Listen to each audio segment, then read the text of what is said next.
Alors, bienvenue à ce petit déjeuner que c'est 14 heures l'après-midi, mais c'est à ce nouvel atelier Transform BTP qui sera peut-être un peu débridé ou en tout cas peut-être un peu différent de ce que vous avez vu jusqu'ici, puisqu'il s'agit à la fois de vous exposer à un certain nombre de choses que vous connaissez peut-être, et dans ce cas, je vous invite bien sûr à participer, et puis il s'agit aussi de vous amener à réfléchir ou à vous questionner sur des éléments que vous avez peut-être en tête, d'autres dont on vous parle régulièrement, et de faire le lien entre tout ça pour savoir de quoi on parle, innovation pédagogique et rayonnement académique, de quoi ça s'agit. Alors, comment ça va se passer? On a 5 points que nous allons voir ensemble.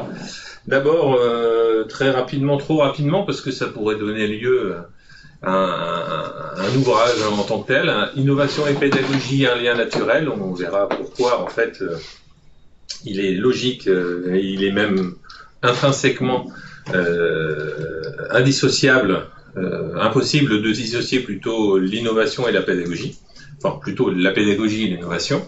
Ensuite, on reparlera un peu de l'académisme et des Lumières, puisque le thème, c'est bien celui-là, innovation pédagogique et rayonnement académique, mode d'emploi. L'académisme et des Lumières, comment, dès le départ, le monde académique et la philosophie des Lumières ont conçu le rayonnement académique. Qu'est-ce que c'est? Pourquoi c'est là? C'est quoi l'objet? Quel est l'intérêt? Quelle était la volonté première des philosophes des Lumières et quelle était la volonté première de la construction académique? La place de la recherche, parce que on verra, c'est très lié, et encore une fois, en pédagogie et en innovation pédagogique, la recherche plane toujours quelque part au-dessus, mais on finit par s'y perdre. La question de la reconnaissance académique, qu'est-ce que c'est? Qu'est-ce qui fait qu'on est reconnu académiquement? Qu'est-ce qui fait qu'on n'est pas reconnu académiquement? Et puis la diffusion des innovations, par quel vecteur? Ce sera, j'espère, un moment un peu plus large. Innovation et pédagogie, un lien naturel. Alors, on commence par, vous voyez, d'Alembert, Diderot, les philosophes et le rayonnement académique, avec un principe de base fondamental tellement évident que beaucoup de monde passe à côté. Dès lors que on crée une école, un centre de formation, une école au sens large, on normalise. C'est indubitable. Créer un centre de formation, un lieu d'enseignement, un lieu d'acquisition de savoir, un lieu de montée en compétences, ça veut dire qu'on normalise le contenu et qu'on normalise le point d'aboutissement. C'est pas par hasard, par exemple, que les écoles ont toutes été créées soit par l'Église, ou une Église, un mouvement religieux constitué, soit par l'État. Parce que c'est un endroit qui, par principe, permet d'homogénéiser le contenu, permet de structurer la pensée, évidemment, dans un certain sens, et permet d'évaluer à la fin celui ou celle qui correspond à ce qui est attendu au départ ou pas. C'est aussi la raison pour laquelle, en France, dès qu'il y a question de changer les programmes d'enseignement du CP, du CE1, de la classe de 6e, de préconiser plutôt tel ouvrage en littérature en classe de 4e, ou alors de dire, tiens, on va changer la place des mathématiques dans la classe de première, tout le monde s'en mêle, tout le monde descend dans la rue de façon très inconsciente, tout le monde a un avis à donner. Pourquoi on a un avis à donner? Parce que l'école, c'est le lieu de la normalisation. On est citoyen, école publique française, parce qu'on passe dans une école qui normalise l'ensemble. On est je ne sais quelle nationalité, on est de je ne sais quelle religion, parce qu'on a suivi les enseignements de cette religion. Le principe, c'est ça, une école, une normalisation. Or, en fait, les gamins, dans les CFA, voilà, moi j'aime beaucoup les mignons parce que, voilà, ils sont tous différents. En fait, ils sont pour nous tous un peu pareils. Alors j'aime bien parce qu'ils sont en salopette bleue et jaune. Alors ça me fait penser aux 3C ABTP, mais surtout, ils sont un peu turbulents, voilà. Ils sont là, ils écoutent ou ils écoutent pas. En tout cas, on doit faire avec. Et là, en face, on a l'enseignant qui, lui, est soumis à une obligation. C'est bien de faire passer des contenus, un message, de faire progresser tout le monde selon la norme qui lui a été donnée, les programmes, les référentiels. Sauf que l'objectif, et c'est bien d'ailleurs juste au passage un des grands objets de tous les travaux, en tout cas d'une grosse partie des travaux qu'on a menés et qu'on continue de mener dans Transform BTP, son objectif à lui, c'est d'individualiser.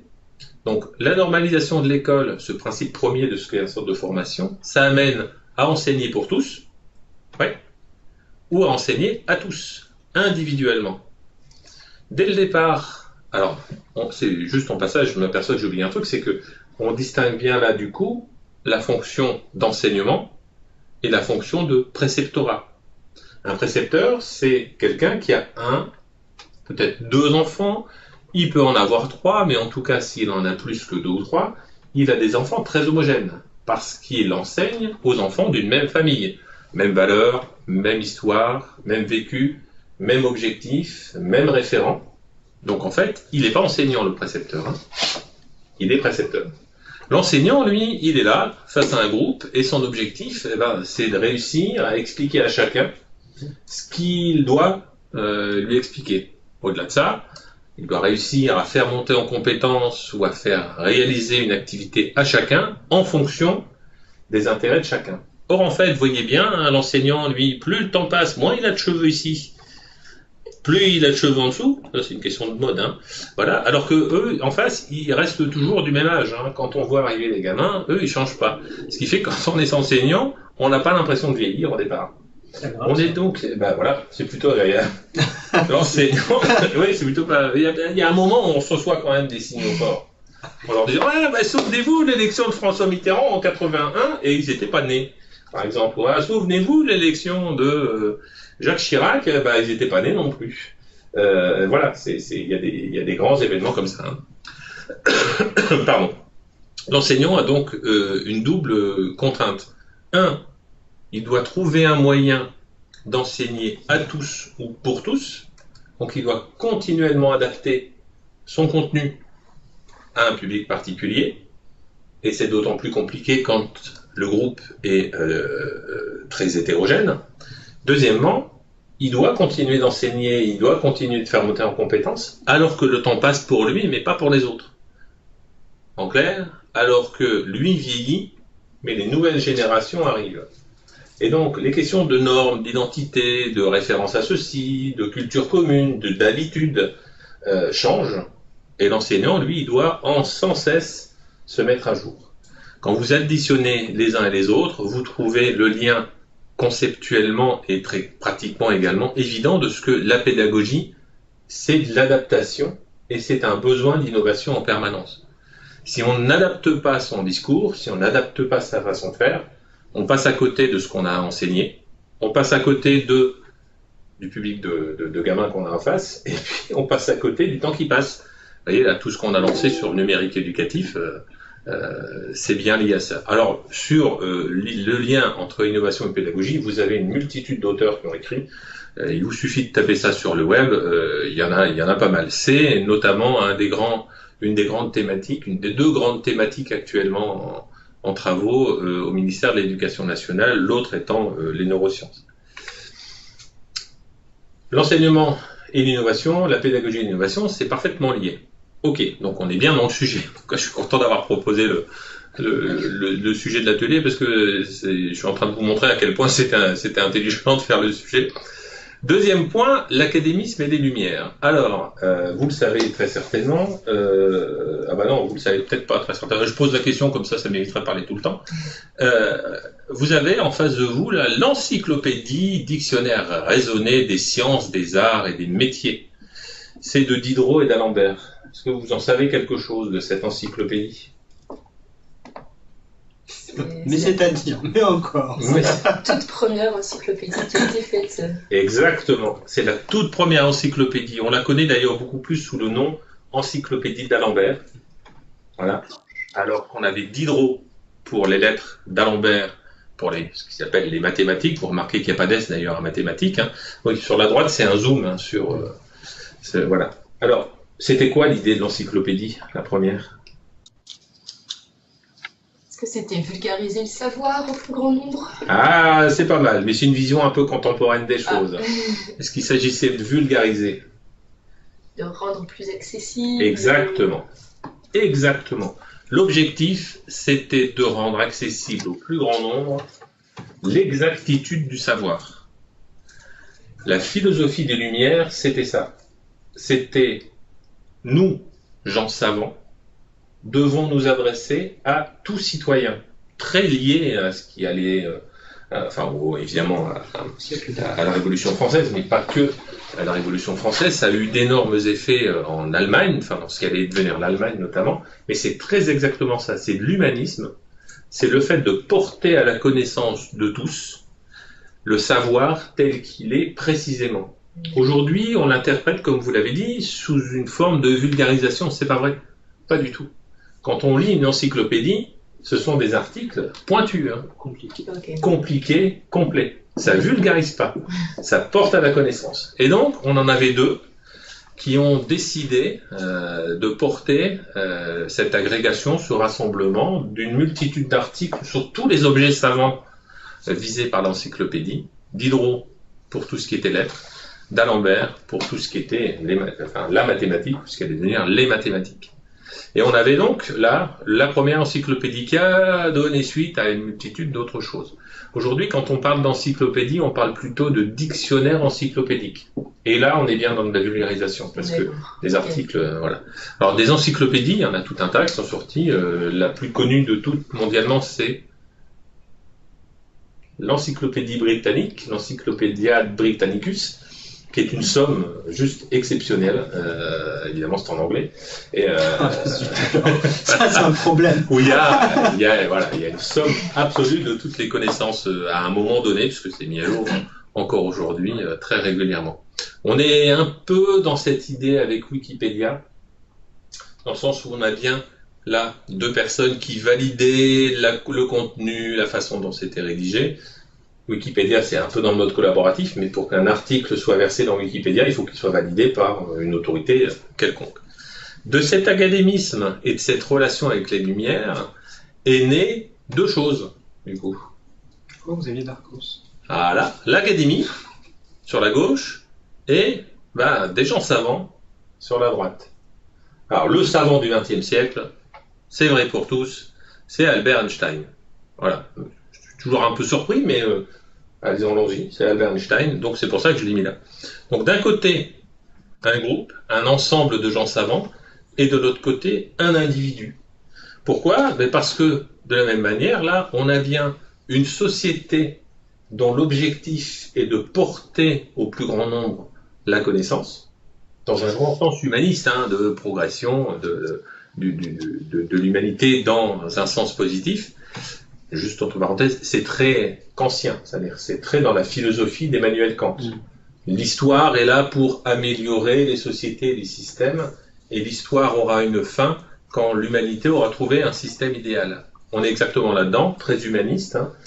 Et là, on a donc un lieu, l'Académie française, pour recentrer ça sur la France, l'Académie française, qui est le lieu où on a tous les savants, ils se réunissent, ils produisent. Est-ce que quelqu'un a déjà lu quelque chose produit par l'Académie française ? Le dictionnaire.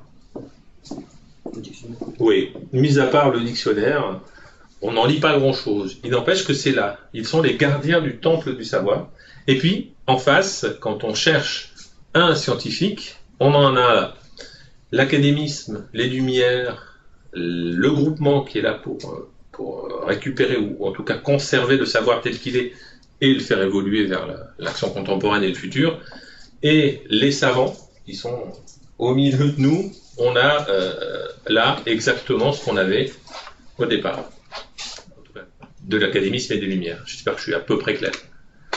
Du coup, quelle est la place de la recherche là-dedans ? C'est assez marrant parce que d'un côté, là aussi, on a un ensemble. Vous voyez la photo que j'ai prise, alors un peu par hasard, mais c'est de la recherche. Alors là, c'est bien parce qu'on distingue derrière ce qui peut être une molécule. En tout cas, on est dans le domaine de la recherche biologique ou médicale. Donc, on est bien en quelque chose qui va améliorer l'avenir de l'humanité. On se doute bien que cette personne-là, elle n'a pas pu faire tout ça toute seule parce que elle est en train là de mesurer ou de reverser je ne sais quelle analyse.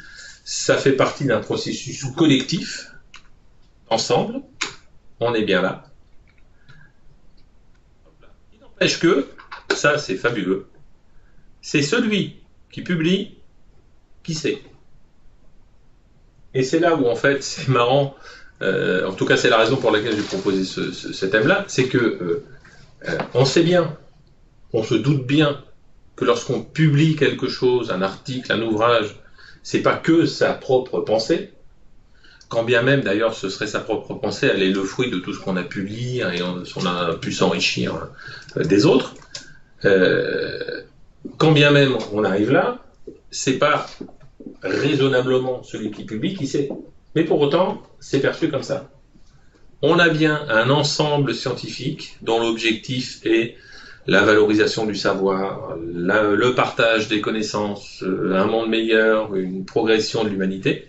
Et d'autre côté, on a l'effet immédiat de ce que celui qui écrit son nom là sur la tranche du bouquin, c'est celui qui sait. Et du coup, c'est celui qui est légitime.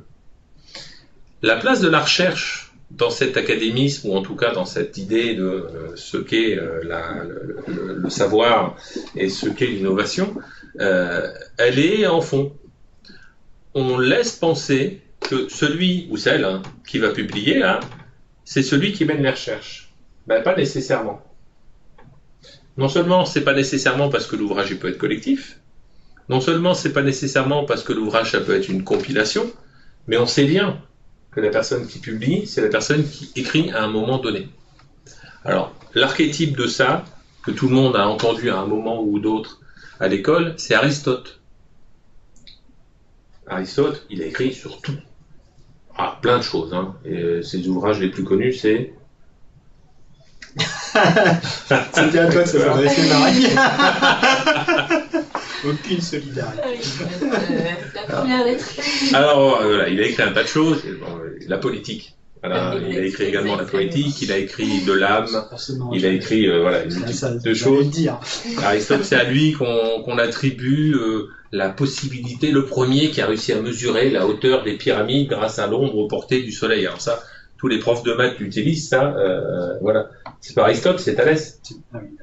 Ben vraiment, juste lui, il a dit, bah tiens, je vais mesurer la hauteur des pyramides avec Thalès. C'est pas Aristote, c'est Thalès. En fait, Aristote, lui, il avait fondé une école. L'école des gens qui marchent. L'école des péripatéticiens. Juste tout ça, j'ai comme ça.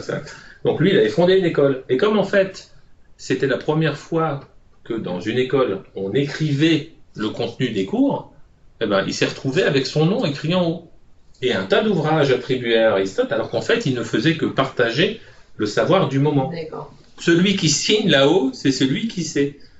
Vous pensez bien quand même qu'Aristote, même s'il a vécu assez vieux, il ne pouvait pas avoir comment dire, expertisé, travaillé tous les champs de la biologie, des animaux, de la science des mathématiques, de l'astrologie, et je vous passe sur la philosophie, l'éthique, et je ne parle même pas de l'architecture, des arts et du reste.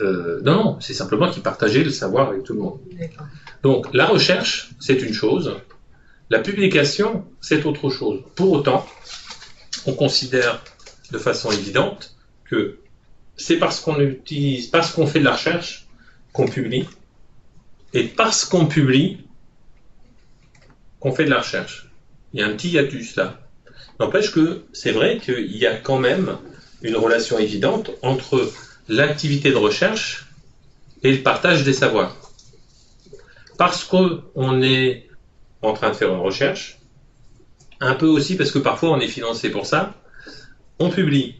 Parce qu'on a trouvé des résultats, on partage avec la communauté scientifique les résultats. Un ouvrage académique ou une légitimité académique, elle se construit donc sur des résultats scientifiques publiés à destination des scientifiques. On l'a vu tout à l'heure avec d'Alembert, le contenu c'est quand même un rien pointu. On arrive du coup à la question de la reconnaissance académique. Mais qu'est-ce que c'est? Est-ce que vous savez ce que c'est qu'une publication de rang A? Non. T'es là. Publication de rang A. Bah alors, à distance non plus? Non, moi je ne sais pas. Alors, une publication de rang A, c'est ce pourquoi se battent tous les laboratoires de recherche, toutes les universités, toutes les grandes écoles, les écoles d'ingénieurs. Une publication de rang A, c'est une revue scientifique avec un comité de lecture qui publie nationalement ou internationalement. Parce qu'on a publié dans une revue scientifique, on est passé et qu'on est passé par un comité de lecture, que cette revue est diffusée Urbi et Orbi, alors c'est une publication de rang A. D'accord. Exemple, je fais un peu d'auto-promotion, le numéro hors série d'éducation permanente que le 3CA a sorti. Il y a un comité de lecture, et pas des moindres. Vous le lirez si vous allez voir. Il y a un comité de lecture qui est assez rude. L'interface, en tout cas la discussion, elle se fait par un seul individu, puisque évidemment ce comité de lecture, il est un peu disséminé partout en France, et lui, il dit, attendez, vous avez écrit ça, mais ça va pas, ça va pas, vos références sont pas bonnes, là on n'a pas compris ce que vous dites, là c'est intéressant, mais bon, c'est pas dans le sujet, il vous manque ceci, il vous manque cela, et vous reprenez votre copie, jusqu'au moment où le comité de lecture vous a dit, ok, on est d'accord pour publier ça dans notre revue. Du coup, ça devient une publication de rang A. Il y a d'autres publications, d'autres rangs, B, C, etc., etc. Si vous publiez un article dans les nouvelles de Paris 14e, ou bien dans l'écho de Mortebouse-Haut, eh ben, c'est bien une publication, mais on est en D. Parce que vous publiez, les lecteurs, c'est pas des scientifiques, il n'y a pas de comité de lecture, la diffusion est très particulière.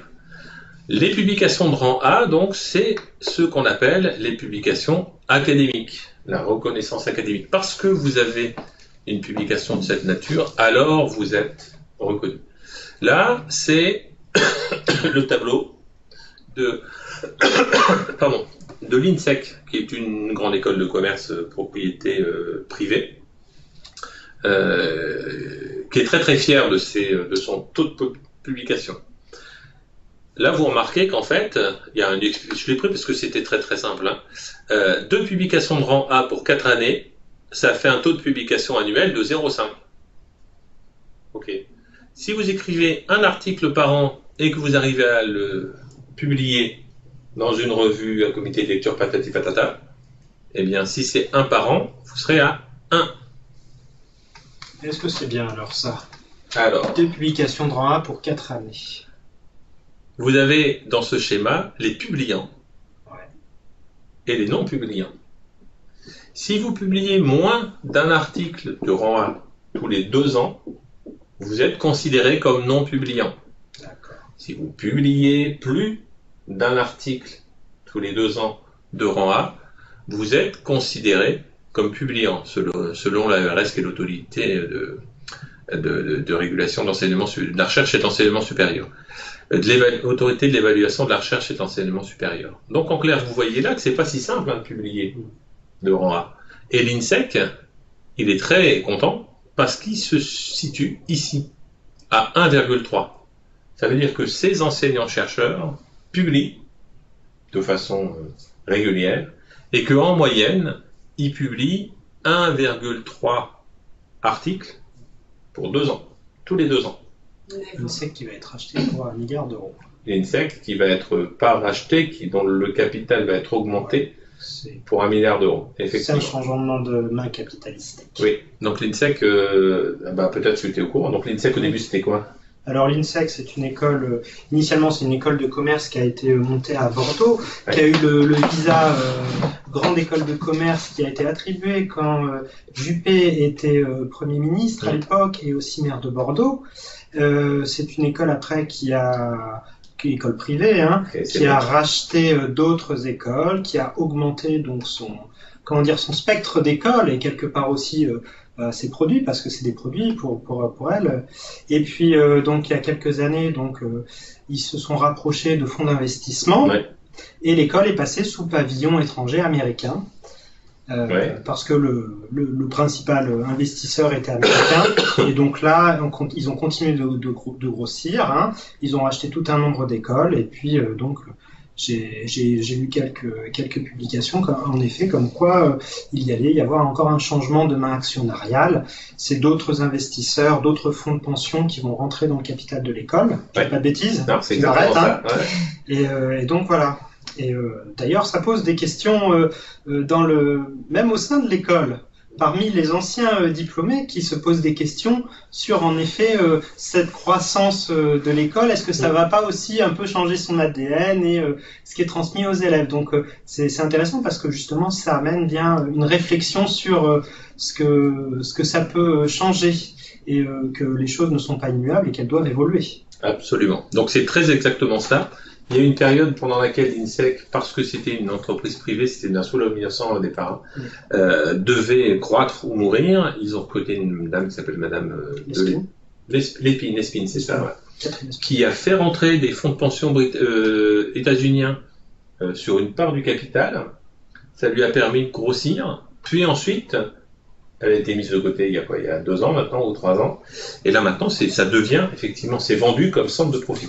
C'est là où le changement change. En tout cas, l'INSEC est très connu et une de ses valeurs, c'est la publication. C'est publié, etc., etc. Donc on se rend compte que la reconnaissance académique donne de la valeur. Il n'y a pas que les diplômes et ceci et cela. Parce qu'on a une reconnaissance académique, il y a une valeur. S'il n'y a pas de reconnaissance académique, alors il peut y avoir d'autres valeurs, mais en tout cas, cette valeur n'est pas fondée et ne repose pas sur la reconnaissance académique. Du coup, on a des publications dans les revues scientifiques, c'est bien. Et puis, on a d'autres publications et d'autres référencements de plus en plus importants, qui sont ceux des référencements en réseaux sociaux. Publications en réseaux sociaux. Vous pouvez publier, écrire sur des blogs, etc., etc. Et je ne sais pas si vous avez remarqué, mais vous avez un article qui plaît, avec des milliers de lecteurs sur un blog, ça vaut rien. Académiquement parlant, ça vaut rien. Ça ne vaut que si vous-même, vous êtes considéré comme académiquement légitime. Sinon, ça vaut pas. Typiquement, les articles sur Wikipédia, ça va dans le référencement des réseaux sociaux? Ah oui. Ok. Les articles Wikipédia, c'est pas académique. Ok. Pas du tout. Parce qu'en fait, c'est une communauté de contributeurs qui valident ou qui valident pas. C'est pas une communauté scientifique. On revient peut-être au départ. Ah bah non, ça c'est le dernier slide. Il veut pas remonter, il veut plus. Bon, c'est pas grave. Ça y est, on revient au départ. C'est parce qu'on a une communauté scientifique qui adoube un scientifique que ce scientifique est légitime. D'accord. Tant qu'il n'est pas reconnu, il n'est pas légitime. Et en fait, ce principe a été posé dès le départ. Alors, il bug un peu. Voilà, a été posé dès le départ. La construction de l'académie. Alors du coup, comme j'ai beaucoup parlé et que j'aimerais que vous contribuiez un peu aussi. Hop là. C'est là qu'il faut cliquer. Dernière question sur cette thématique, c'est la diffusion des innovations par quel vecteur? Voilà. Quel vecteur? On a vu, soit on est considéré, reconnu académiquement, alors on existe. Alors du coup, on est invité à la télévision, à la radio, à parler de droite et de gauche pour réussir à donner son avis. Soit on n'existe pas académiquement. Et alors là, rien du tout, vous n'êtes pas invité. C'est très très frappant. Ça va finir en bataille d'Hernani, ça encore. Ça va finir dans le genre de bataille. De façon très consciente, le 3CA et la direction des politiques de formation, on a publié là le numéro spécial d'éducation permanente. Dans les CFA, vous avez peut-être en mémoire l'appel au peuple qu'on a lancé il y a 1 an. C'était en janvier 2018. On vous a sollicité en vous disant « Nous avons en vue de publier un article, une série d'articles académiques sur tel et tel et tel thème pour légitimer l'existence du 3CA académiquement parlant. » Ce numéro spécial est sorti. En fait, il était connu du petit cercle mondain et scientifique dès la fin du mois d'octobre. Du fait que ce numéro allait sortir, on a été invité à l'université d'hiver de la formation professionnelle. Jamais le 3CA n'avait été invité. On a été invité à tenir un stand et intervenir à l'occasion d'une table ronde. Clairement, on n'aurait pas publié, on n'aurait pas été invité. Les effets sont immédiats parce que on a été invité, on a tenu un stand, on a réseauté et ça marche. Enfin, ça marche. Les autres grands réseaux interviennent parce que je suis allé faire mon intéressant sur scène et c'était pas très intéressant ce que j'ai dit, mais parce que j'étais considéré comme légitime à venir. On a été relayé sur Le Monde, sur la droite, sur la gauche, sur des grands journaux parce qu'on avait publié. Tant qu'on n'a pas écrit, académiquement parlant, on n'existe pas. On n'existe pas. Et de façon très consciente, il faut le dire, on l'a fait de façon très consciente, on l'a fait pour ça. C'est la raison pour laquelle, d'ailleurs, dans la suite de ce numéro spécial, on organise le 2 juillet un colloque. Parce que maintenant qu'on a fait monter le soufflet, il ne faut pas que le soufflet descende.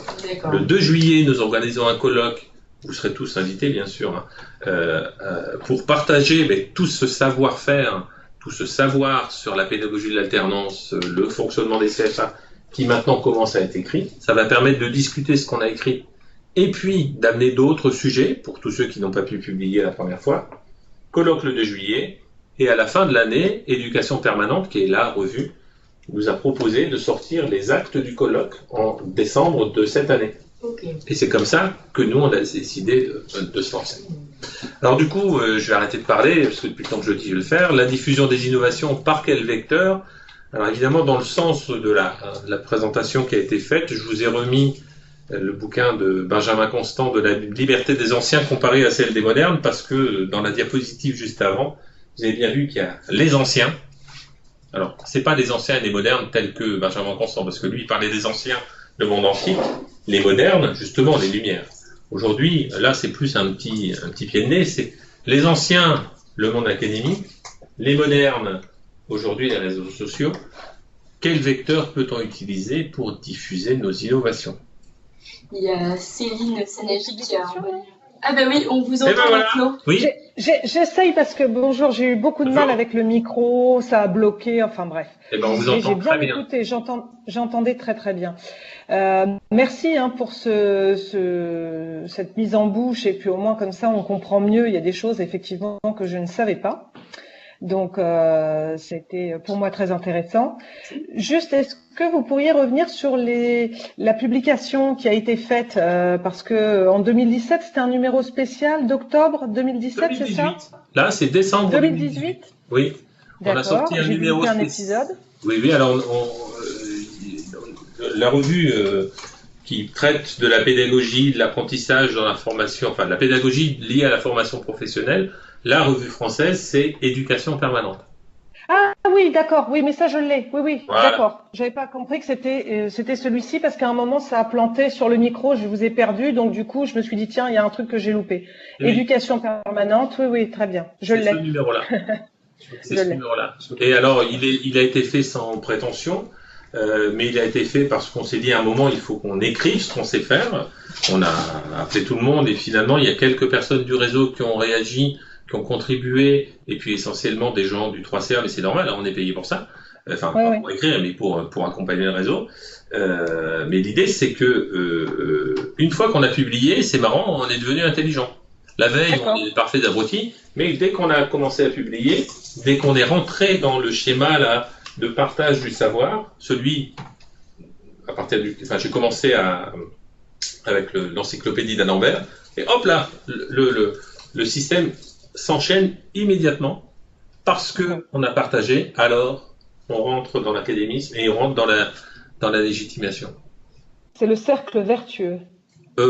Alors vertueux, je suis pas totalement persuadé que ce soit vertueux, ne serait-ce que parce que Éducation permanente, et ils sont des gens très très sympas, ils vivent de ça, c'est leur business.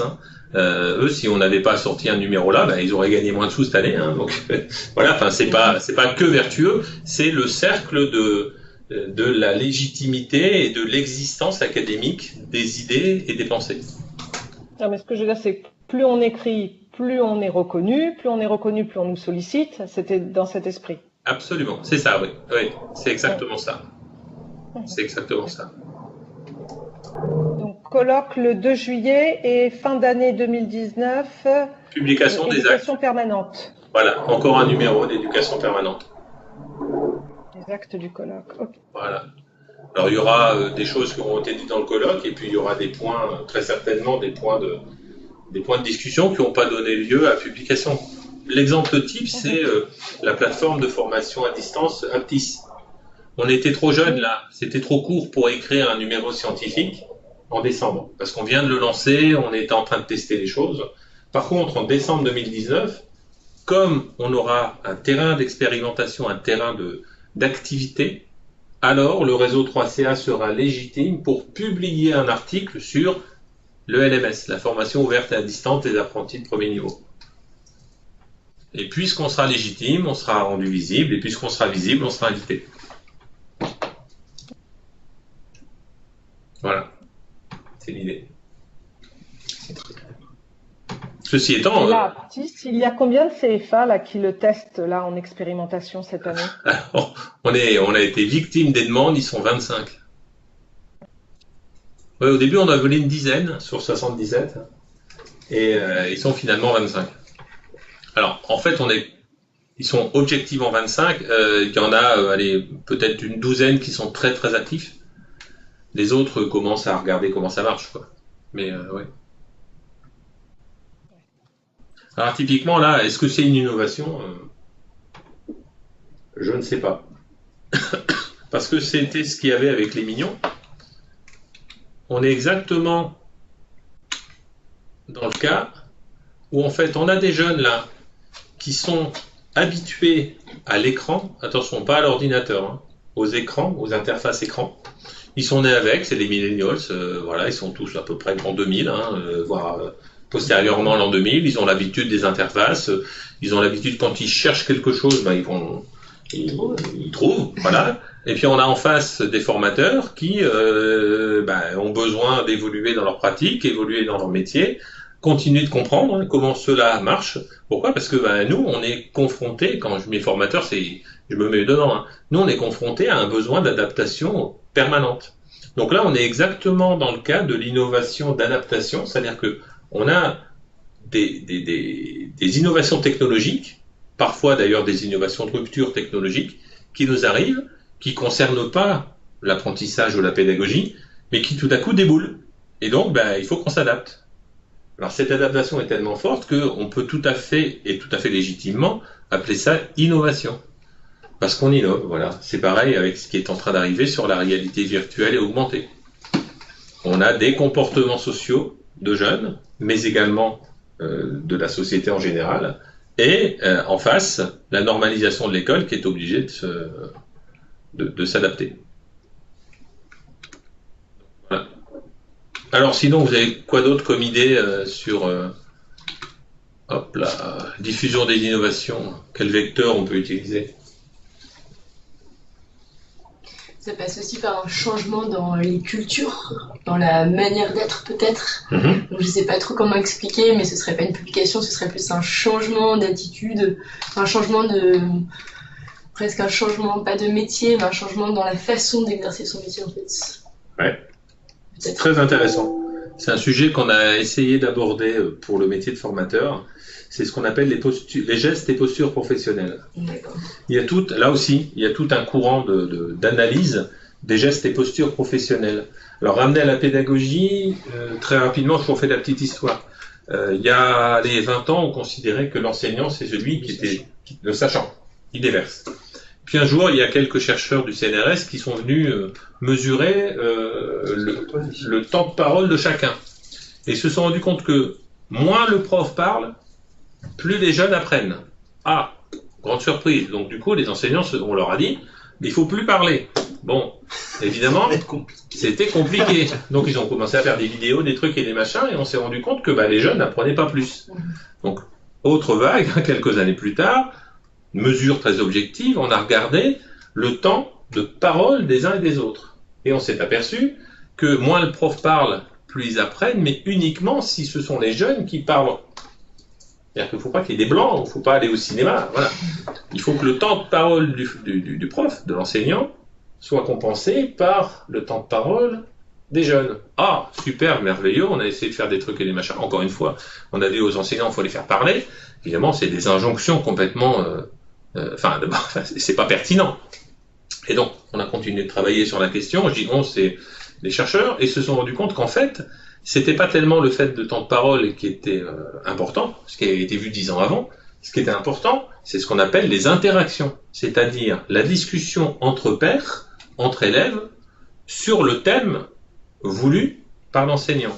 Et du coup, l'enseignant qui était le sachant qui déverse, il a été obligé de se déplacer pour venir à côté. Il était là face à tout le monde, il déversait son savoir, il a été obligé de se déplacer dans la classe pour être à côté des élèves ou des jeunes en formation. Du coup, on est exactement, enfin je pense sur ce que vous dites, on est sur les gestes et postures professionnelles. C'est son comportement, son geste de tous les jours qui fait qu'on change et qu'on innove dans les pratiques. Et effectivement, dans les CFA du 3CA, on s'est aperçu qu'il y avait pas mal de formateurs qui faisaient déjà ça de façon presque intuitive, à passer leur temps avec les groupes, à lancer et relancer des activités au fur et à mesure. Ils viennent les observer, ils recalent, tel groupe il va travailler là-dessus, ah ben tiens, fais plutôt cet exercice-là, ou bien toi, tiens, toi Raymond, puisque tu as compris et que Roger il a rien compris, Raymond il explique à Roger, interaction entre les individus, et ça, il y a un vrai savoir-faire dans le 3CA. Mais on n'a pas publié. Comme on n'a pas publié, on a sollicité un laboratoire de recherche du CNRS qui travaille là-dessus, on leur a dit, écoutez, voilà ce qu'on constate. Oh, ils étaient très contents, sauf que ils n'ont personne, absolument pas de chercheurs ou d'enseignants-chercheurs à nous affecter pour modéliser, en tout cas constater ce savoir-faire-là. Du coup, je pense qu'on va devoir le faire nous-mêmes. Et du coup, nous, je me permets, on avait travaillé sur un groupe régional en Aquitaine sur la pédagogie alternée. Et justement, ce qu'on mettait en avant, c'est ce changement de posture du formateur, mais aussi l'importance pour le jeune de verbaliser. Exactement. De mettre en mots ce qu'il a compris, en tous les cas, ce qu'il a vu. Cette importance de mise en mots, de verbalisation, cette importance aussi de confrontation et se confronter à l'autre. Mais à l'autre, ça peut être la ressource, ça peut être le collègue. Et donc, c'est vrai que dans cet esprit, on a commencé à écrire. Alors, c'est encore un document de travail qu'une ébauche, mais sur une séance de retour d'expérience que l'on demande à nos formateurs de faire vivre le lundi matin, notamment. Eh ben, c'est passionnant parce qu'effectivement, la verbalisation, ça oblige à structurer sa pensée. Et puisqu'on voilà, vous êtes exactement dedans. Puisqu'on structure sa pensée, on la consolide et on accepte de la confronter à l'autre. Donc, on rentre dans l'intelligence. Il n'est intelligence que dans le dialogue. Hein. Et alors ça, franchement, si vous avez un papier ou quelque chose qui a commencé à émerger là-dessus, soit pour le colloque, mais là, on commence à avoir des intervenants qu'il faut réserver longtemps en avance, soit pour le numéro spécial de décembre. Bienvenue pour une publication. Absolument. Ouais. Bah, écoutez, le groupe s'était arrêté, là, le groupe de travail, mais je sais que les personnes qui l'ont composé souhaitent poursuivre les travaux. Donc, ce sera peut-être pour nous l'occasion de reprendre un peu ce que l'on avait écrit, parce que quand même, on avait fait des recherches on s'était beaucoup inspiré de l'analyse du travail aussi. Oui. Ah, d'accord, oui. Alors, j'avais lu ça, un premier jet d'une page ou d'une page et demie sur l'analyse du travail, mais ce que j'avais lu, ça correspondait, enfin, en tout cas, ce qui en transparaît, c'était pas vraiment ce que vous êtes en train de me dire là. Mais en tout cas, je pense pas que cette séquence de suivi, de retour d'expérience, je suis pas sûre qu'on l'ait donnée. Enfin, je sais pas, peut-être. Moi, en tous les cas, c'est vrai que je peux vous l'envoyer si vous voulez. Juste, c'est toujours un document de travail, ça mérite d'être approfondi. Nous, on a demandé aux formateurs de le mettre en scène, de s'en imprégner et de nous faire des retours sur leur expérience eux-mêmes. Voilà, ça me permet de mesurer l'efficacité, mais également en discutant avec les uns et les autres, de le modéliser, de savoir à qui on se raccroche. Et encore une fois, donc, une fois que ça c'est fait, on a deux choix, plusieurs choix d'ailleurs, pas que deux, mais voilà, on est content, on le fait, voilà, on voit que ça marche. Tiens, on le partage avec le CFA d'à côté ou le CFA d'à côté parce que, voilà, on les connaît et puis on contribue ensemble. Ou alors on se dit, tiens, je vais publier ça sur un blog comme, il y en a tout un tas, comme le café pédagogique par exemple. Il y a les, voilà. ce moment, c'est quand même celui-là qui a l'air le plus suivi, mais bon, il est un peu orienté. Mais bon, donc par exemple sur celui-là, soit on se dit, bah tiens, je vais publier. Il faut pas avoir peur de publier. Il faut vraiment pas avoir peur, parce qu'en fait, ces éléments-là, ce qu'il faut avoir en tête, c'est que un chercheur d'un laboratoire quelconque, CNAM, CNRS, universitaire, il n'a pas le terrain d'étude que vous avez. Il n'a pas le terrain d'étude. Lui, pour aller observer des séances, pour aller observer des jeunes, il faut qu'il prenne rendez-vous, il faut qu'il trouve une structure qui accepte de l'accueillir, il faut que les jeunes soient d'accord, il faut qu'ils puissent enregistrer, et puis il a accès à aller à 3-4 séances maxi. Donc il a du mal à modéliser. Vous, c'est votre quotidien. Et donc, votre terrain de travail, votre terrain de friche, là, il est juste énorme. Il faut s'appuyer là-dessus. Il faut vraiment pas avoir peur d'avancer. Alors après, le comité de lecture, voilà, faut absolument avoir aucune susceptibilité sur son écrit, hein, parce que quand ça vous revient, waouh, voilà, c'est très très direct, voilà, c'est très direct. Mais c'est pas grave, hein, voilà, c'est tout. Hein. On reprend, on écrit, on modifie, et puis ça se fait comme ça, quoi. Et puis nous, on est là, enfin. Au 3CA, on est là aussi pour vous accompagner là-dessus, quoi. Ouais. Voilà, s'il n'y a plus d'autres questions, il me reste à vous remercier pour ce temps-là. Est-ce que ce sera écrit merci? C'est écrit merci. Voilà, ça a marché. Merci Marie, et merci à tous, et puis à très bientôt avec vous, j'espère, dans les CFA. À bientôt. À bientôt. Au revoir. Au revoir.